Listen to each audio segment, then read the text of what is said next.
The disciple called Nicodemus of Bethany was in reality the son of Nicomedes IV of Bithynia.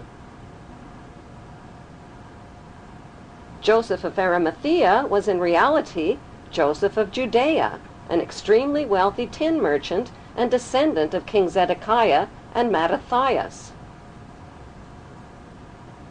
The Virgin Mary of Bethany was in reality Mary of Bithynia and wife of her rich uncle Joseph of Judea.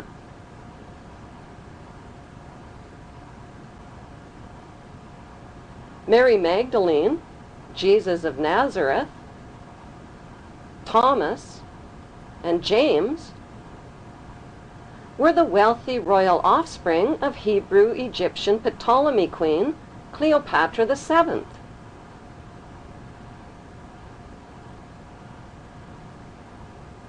Why did the Bible alter and even omit key historical names and dates? To cover up the real Hebrew identities of the royal ruling families of Egypt and the Holy Roman Empire, whose secret religion was and still is the cult of Ammon.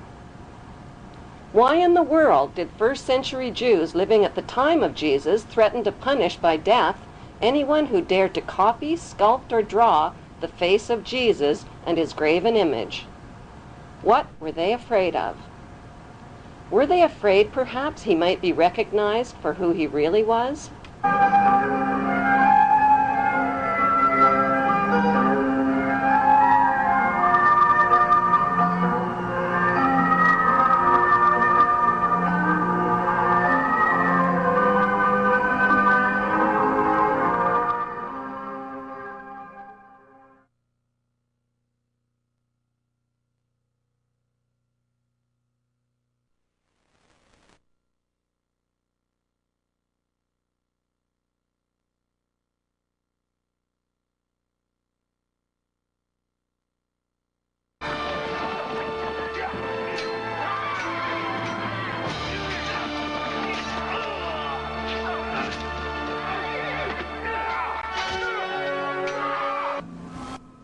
After the crucifixion, a Jewish rebellion against Roman rule broke out in Jerusalem.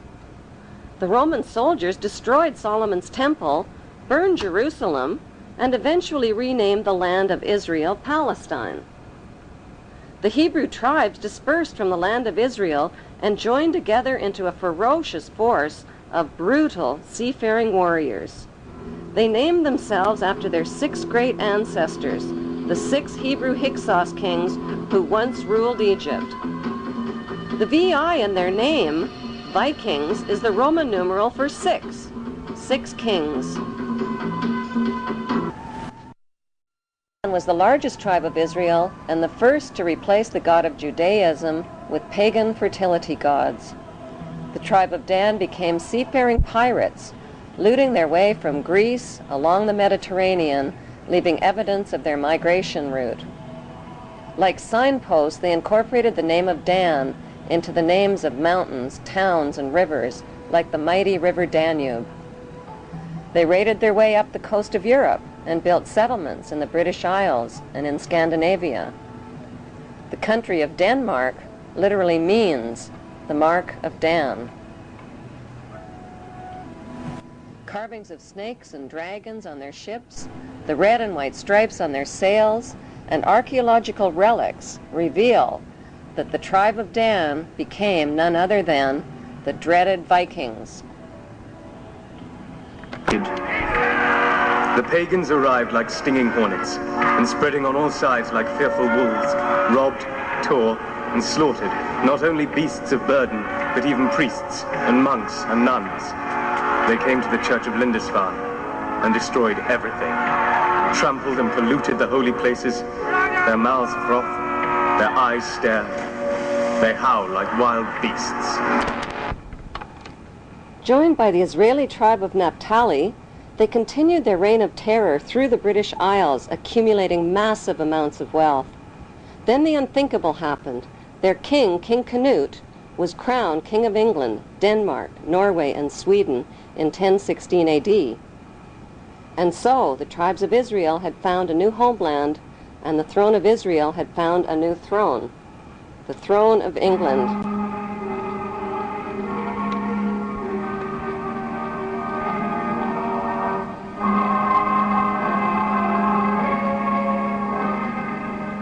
Danish royalty from the tribe of Dan intermarried and became related to almost all of the monarchies of Europe, including Queen Elizabeth of England.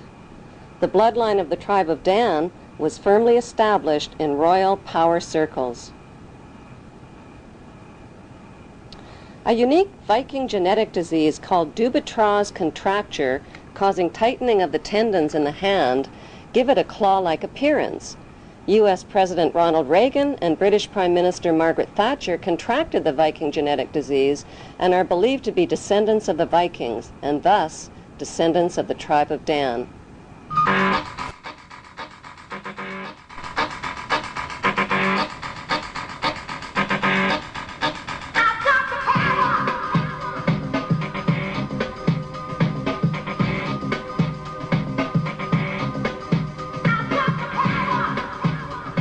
The media has misled the public into believing that Queen Elizabeth II is a symbolic ceremonial figurehead with little or no real power, that she is a cold but harmless old relic who passes her time sipping tea at the palace. Nothing could be further from the truth. As British monarch, Queen Elizabeth II is the wealthiest, most powerful person on earth. She embodies the crown and supreme world power. Presidents of the United States are forbidden any title of nobility and are subservient to the monarch. The U.S. President is Commander-in-Chief of the Armed Forces based at Camp David, which is known to insiders as Camp King David. Prime Ministers in Commonwealth nations like Canada and Australia are also subservient representatives of the British King or Queen. They are her spokesmen. The Governor-Generals of the Queen's Commonwealth nations represent and exercise the Queen's power on her behalf.